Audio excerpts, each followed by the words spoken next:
The weather over the past few days has really gotten me into this fall spirit. It is an open windows, sort of dreary and kind of rainy though, but the perfect temperature to just decorate for fall and make all the fall recipes. I am making one of the coziest, heartwarming, delicious recipes in today's video. This is unreal.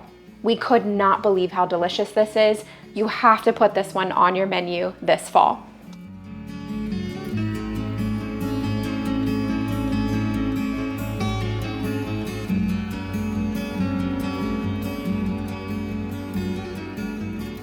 Let's make some autumn grain bowls. These are so delicious. It has everything that you could want in it. If I haven't said this here before, I am a huge fan of bowls. I love places like Kava where you can go and you can select all the different things that you want to just make almost a different flavor every single time. I've actually been working on a video for a while here of all of our favorite bowls. So stay tuned because that's gonna be coming out soon. This is one of those dinners that you can make different components at different times of the day and then just assemble everything when you're ready for dinners. I personally am gonna start first by making up our dressing. So this is a maple balsamic dressing. Okay, stay with me here. I've got some fresh rosemary off of the garden.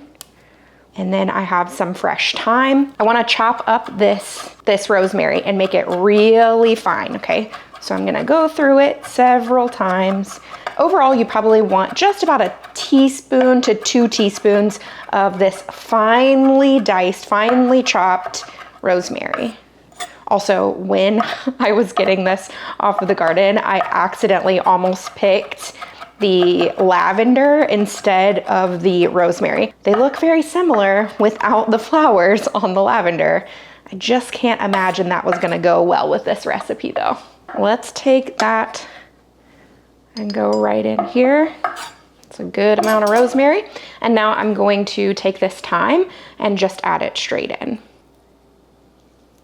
I have been deep into planning for this holiday season, all the recipes that I'm gonna be making here on Feeding the Birds, all the things that I'm excited to share with you guys. So lots of stuff coming up. You don't wanna miss it. Make sure that you subscribe. Make sure you hit the notification too, because a lot of times with the YouTube algorithm, you might see one video and really like it, and then you don't see another one for a while. But if you have notifications turned on, you'll be sure to be notified every single time that I upload a new video. So just turn those notifications on so you don't miss anything, because I'm telling you, you're not gonna wanna miss anything. I've got the rosemary and thyme here into my dressing container. I'm gonna add some olive oil, about a half cup. We might not go quite as much as that, just because I don't know that we're gonna need all of it. Maybe a little less, that's probably good. Okay, we need some balsamic vinegar. Use whatever your favorite balsamic is. Looks like I need to get this next time we go to the grocery store. About a 1/4 cup of this one. You guys know, feel free to measure. This is just me. This is how I do it. Maple syrup, pure maple syrup. You need the real stuff for this. Only about 1.5 tablespoons of maple syrup. Add some cinnamon, just about a 1/2 teaspoon. This is really adding to those fall flavors. Let's add a clove of garlic. So that's a decent amount of garlic in there. And I'm gonna add a pinch of salt. And you guys, I mean, the flavors of this, I know how easy it is to just buy your dressings, but homemaking your dressings is a game changer. It will change a meal completely because they're just so much better homemade. Okay, so the dressing is mixed, it's good to go. I'm gonna put all these supplies away and then we'll start on the next part. Let's go ahead and prep the rest of the stuff that's going in this bowl. I've got 2 sweet potatoes here, and I'm gonna cut them into bite-sized pieces. Now, you can use rotisserie chicken with this style of bowl. We're not going to be. I'm actually gonna be making some chicken thighs that are gonna go on this sheet pan with the sweet potatoes. So I can cook it all at the same time. It actually takes about the same time, so that'll work out perfectly.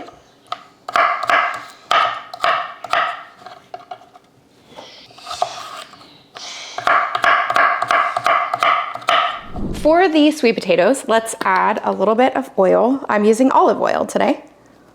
Just a touch here. It's probably a half teaspoon. I don't need very much. I do want to add a touch of salt. Some cumin. Cumin is delicious here. Don't miss out on that. Right around a teaspoon. Let's add some chili powder. About 2 teaspoons, so a decent amount here. Good flavor on these sweet potatoes. That's really important. I also really like to add some garlic powder and some onion powder. Maybe half teaspoon to about a half teaspoon. Oh, that's a lot. Okay, we're good. No big deal. My husband actually just started a fire outside, so I'm a little distracted, just making sure everything is good out there. Oh man, these smell so good already. It's that cumin. It's just this, it's so potent, that smell. I love it though. I'm gonna add a touch more olive oil. Okay, now we're gonna put these on the baking sheet. I'm still waiting on my oven to heat up, so it'll be a little bit for that. But let's prep everything here. Okay. Just spread these out, making sure that they're gonna get a nice, they have nice space to cook. But I do wanna save room because I'm gonna put my chicken on here too, so that everything can just cook on this one pan. I've got my 4 chicken thighs here on the baking sheet, and I'm gonna add the same flavors to the thighs that I did to the sweet potatoes. So, okay, this onion powder just comes out really fast, so, oh well. I'm gonna leave the lids off because I am gonna flip them and season the other side. Garlic powder barely comes out. What in the world? Add the chili powder and cumin and salt. Okay, let's flip it, season it, and then the other side's prettier, so we'll just leave it on this side, no big deal. I was gonna flip it back over, but it's all gonna get cut up anyway, so it's all right. Goodness, I'm gonna need to be more careful with this shaker.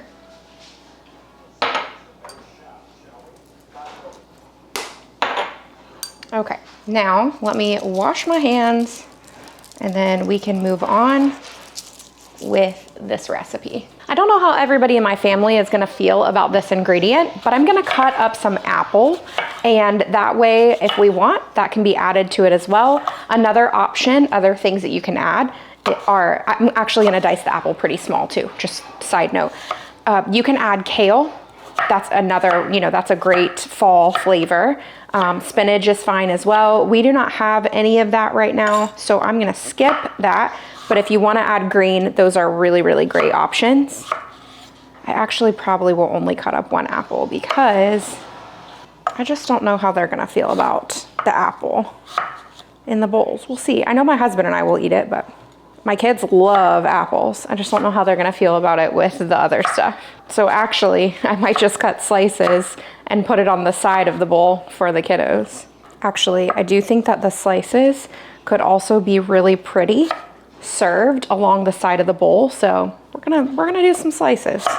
I don't know what I'm gonna use for green. I need to go over, I had spinach, but it just didn't look good at all anymore. And part of it we had used, but I was saving some for this recipe.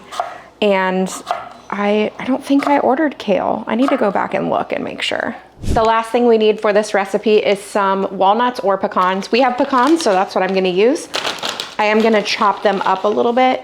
So I'm just gonna do about a handful. We'll leave them over here to the side, just here on the cutting board, so that when we assemble the bowls, they're ready to go. Obviously, you can buy them already chopped up, but we usually just have these in the pantry because they're available for snacking if needed or recipes.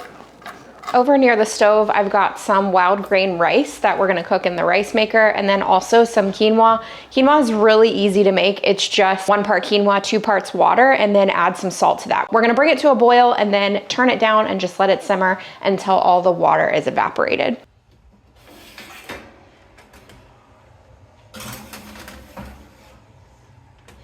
While that's cooking, I wanna show you a project. It's a really quick project that I've been working on. I've been using my Cricut to make something we're calling our Thankfulness Tree. As a family and as parents, we really try all year long to foster an attitude of thankfulness and gratefulness, but there's just something about this Thanksgiving, fall, autumn type season that it's cozy and it reminds me of all the things that I'm thankful for. I've ordered this wood veneer and then a couple of different colors that we're gonna use for leaves.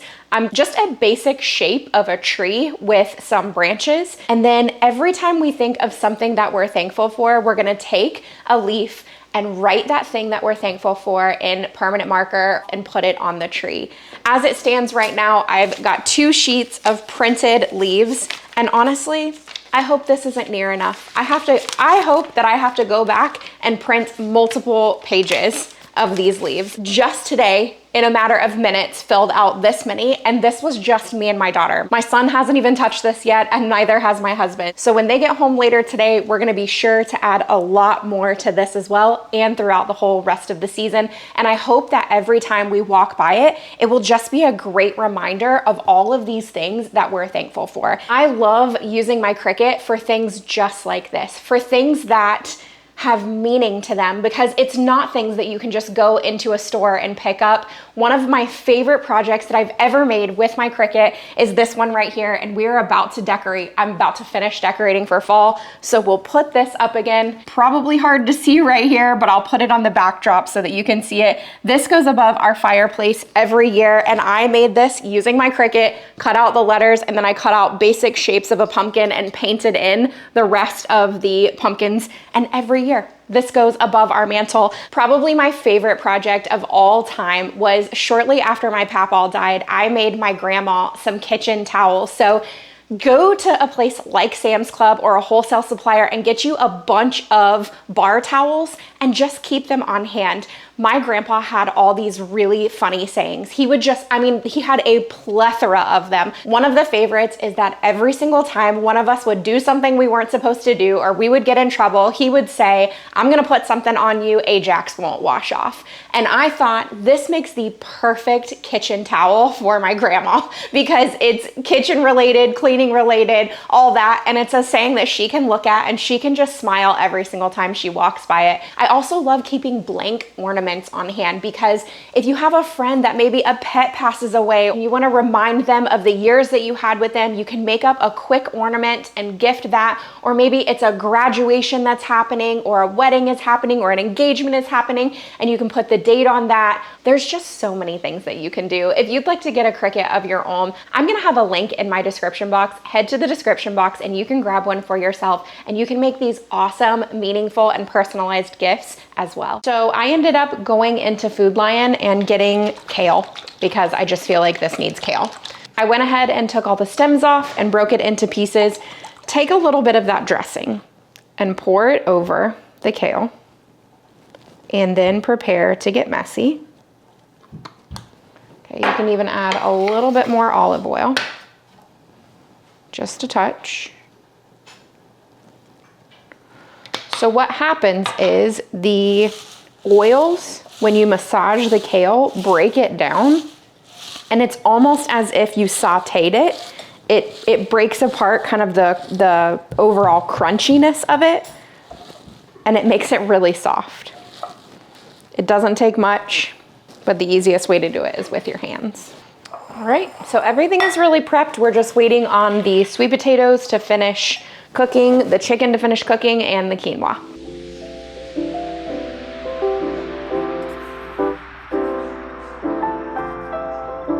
Here's how I'm gonna serve my bowl.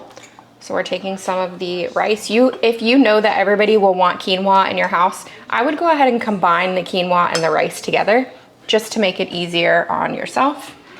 Let's put some quinoa in here.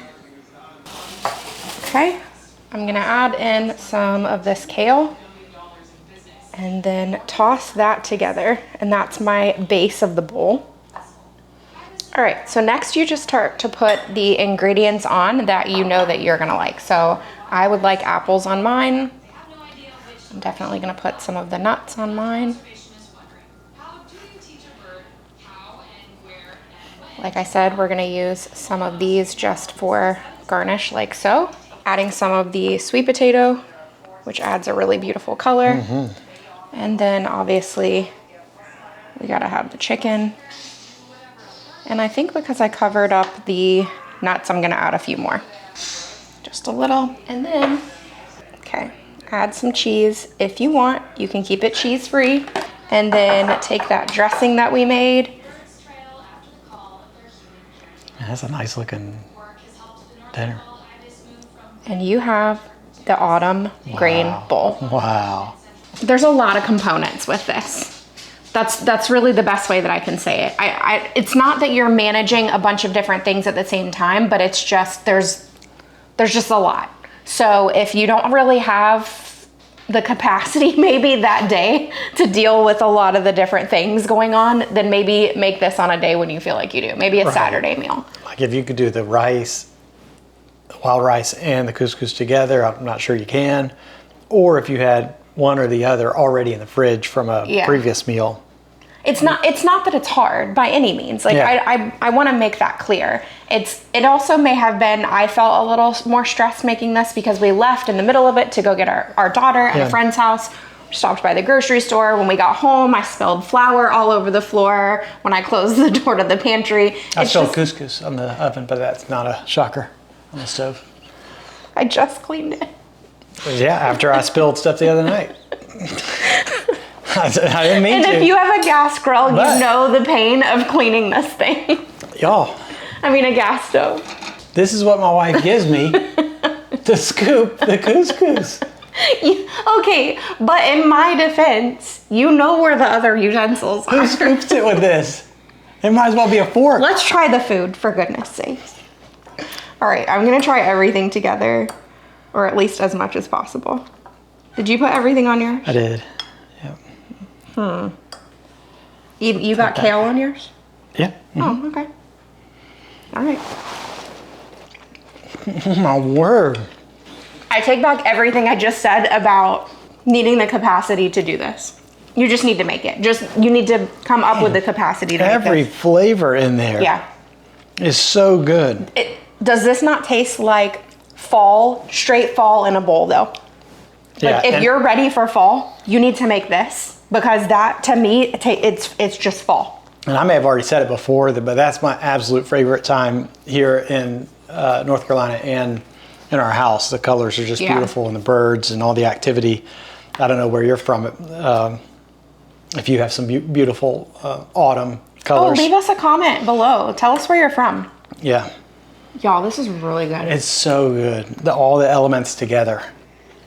That is so good. That dressing is delicious. And you can't, I mean, you could, but the cheese makes the difference too, because what would you say? You have the acidity and the sweetness from the apple, but that savoriness, I guess, from the cheese. It's savory, but it's also, we use the Kerrygold cheddar, and it's a pretty rich cheese. Yeah. So I think because everything else in that is more fresh flavors, you get this like aged cheese flavor with it too. All the flavors here, you guys. It's delicious. Very, very good. This is delicious. I knew it was going to be good just looking at it and just thinking in my, like conceptualizing all the different ingredients together, but it's actually way better than I thought it was. It tastes as good as it looks. Absolutely. Yes. You definitely need to make this one. Our verse today comes from 1 Timothy 4:12. Let no one despise you for your youth, but set the believers an example in speech, in conduct, in love, in faith, in purity. I hope you enjoyed today's video. If you want more, definitely check out the video that I have listed above. Amazing recipes in here. You guys are gonna love these as much as we do. I hope you're having a great week.